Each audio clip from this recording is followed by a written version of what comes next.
Welcome back student. और अब हम करने लगे एग्जाम्पल 3.1 क्लास 9 यूनिट नंबर 3 और बहुत इजी एग्जाम्पल है। अकॉर्डिंग टू ये Newton second law of motion है, तो अगर आपने मजीद इसको अच्छी समझना है तो Newton second law of motion वाली वीडियो लाजमी देखना। ओके, तो यहाँ पे क्या कह रहा है, वो कह रहा है कि हमारे पास एक बस है। इमेजिन करो, ठीक है, बस से फिर ये बहुत आसान हो जाती सारी चीज़ें। एक बस है हमारे पास, ठीक है, और एक गाड़ी है, लेकिन दोनों के अंदर बस और गाड़ी का जो इंजन है वो क्या है, सेम है। इनका सेम सीसी का इंजन है, वो सेम फोर्स क्या कर सकते हैं, जनरेट कर रहे हैं।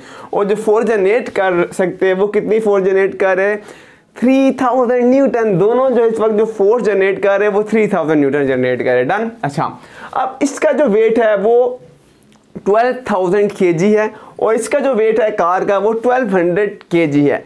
तो पूछ क्या रहा है, वो ये पूछा कि कौन सी ज़्यादा एक्सेलरेट करेगी। हमने ऑलरेडी न्यूटन सेकंड लॉ में चीज़ पढ़ा था कि जो हमारे पास एक्सेलरेशन होता है वो इन्वर्सली प्रोपोर्शन होता है मास के। ठीक है, इसका मतलब ये अगर मास बढ़ेगा तो एक्सेलरेशन क्या हो जाएगी, कम हो जाएगी, और अगर मास कम होगा तो एक्सेलरेशन बढ़ जाएगी। दोनों का इन्वर्सली रिलेशनशिप है। तो यहाँ पे भी यही सीन होगा, इसका वजन बढ़ रहा है तो हम कहेंगे कि इसका जो एक्सेलरेशन होगी वो कम होगी, क्योंकि फोर्स तो दोनों में सेम है ना, दोनों में इंजन सेम इंस्टॉल हुए हुए। Is it clear? ओके, बहुत आसान सा न्यूमेरिकल है ये हमारे पास।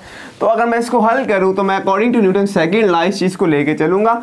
ए इक्वल है मेरे पास F डिवाइडेड बाई M, और क्योंकि प्रोपोर्शनलिटी का साइन हटता है तो K कांस्टेंट आ जाता है, और K कांस्टेंट की वैल्यू यहाँ पे 1 होती है, तो हम डायरेक्ट इसको फिर ऐसे लिख देते हैं। ठीक है, ओके। नेक्स्ट यहाँ पे मेरे पास क्या है, अगर मैं बस की निकालूंगा यहाँ पे तो सिंपल फोर्स तो मेरे पास सेम है। फोर्स कितनी है मेरे पास, 3000 न्यूटन है। ठीक है, और मास मेरे पास कितना है उसका, ये रहा 12,000 kg बस का निकाल रहे, क्योंकि एक्सेलरेशन बस की निकाल रहे हम। डन।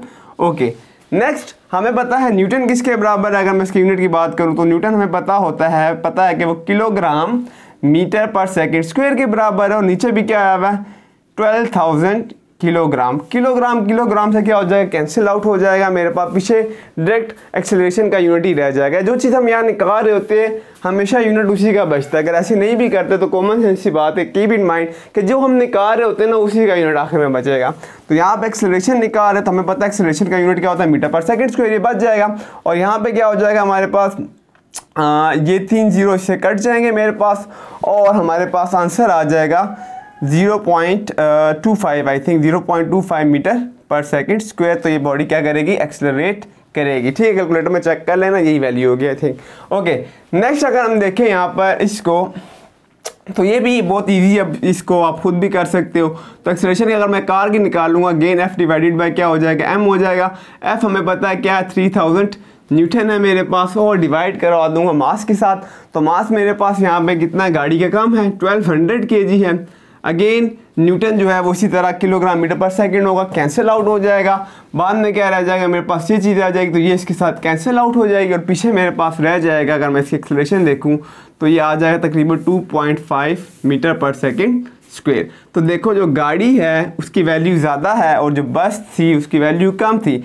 तो बस कम एक्सेलरेट करेगी और गाड़ी ज़्यादा एक्सेलरेट करेगी, क्योंकि उसका वेट कम है। ओके, तो होपफुली समझ आ गई। अब हम देखते हैं 3.2 एग्जाम्पल को। ओके स्टूडेंट, अब हम एग्जाम्पल देखते हैं 3.2। अब ये भी बहुत इजी है हमारे पास। इसमें वो कह रहा है कि एक लड़की है जिसका हमारे पास मास 50 kg है, और हमने उसका वेट मालूम करना है अगर वो अर्थ पे हो और उसके बाद वो जुपिटर पे चली जाए। अब कीप इन माइंड जो हमारे पास मास है और जो वेट है उन दोनों में क्या है, फ़र्क है। मास कभी भी चेंज नहीं होता, वो जितना होता है वो उतना ही रहता है। इसको ऐसे समझ लो कि अभी जितने पार्टिकल्स इसके अंदर है वो पार्टिकल्स उतने ही रहेंगे, चाहे मैं जहाँ मर्जी चला जाऊँ। तो मास जो होगा हमेशा सेम रहता है, लेकिन जो वेट होता है वो ग्रेविटी पे डिपेंड कर रहा होता है, W = mg। तो ये g पे क्या कर रहा है, डिपेंड कर रहा था। अगर ग्रेविटी चेंज हो रही होती तो वेट भी क्या हो रहा होता, चेंज हो रहा होता है। क्लियर?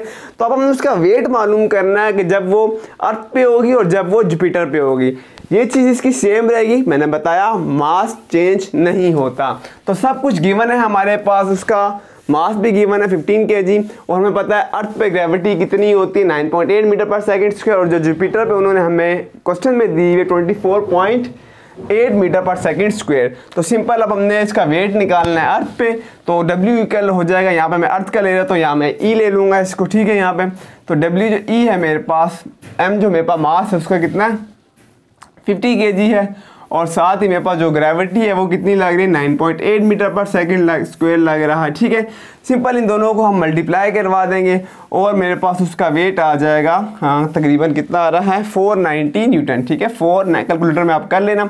और क्योंकि वेट का भी हमारे पास जो यूनिट होता है वो न्यूटन ही होता है, तो हम इसको क्या ले लेंगे, न्यूटन ले लेंगे। दूसरी ये बात भी हो रही है यहाँ पे कि जो किलोग्राम है मेरे पास, किलोग्राम और आगे क्या आ जाएगा मीटर पर सेकंड स्क्वायर, तो किलोग्राम मीटर पर सेकंड स्क्वायर न्यूटन के बराबर होता है, तो यहाँ पे न्यूटन आ जाएगा। Very simple.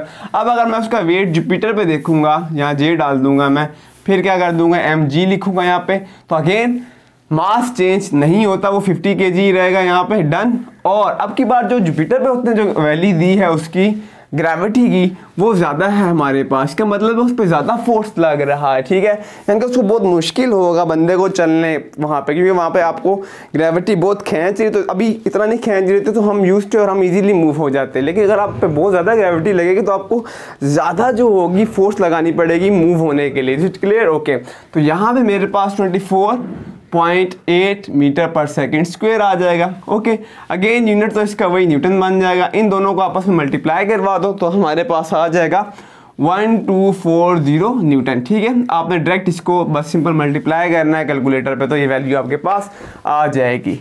#Peace out. मिलते हैं नेक्स्ट वीडियो में।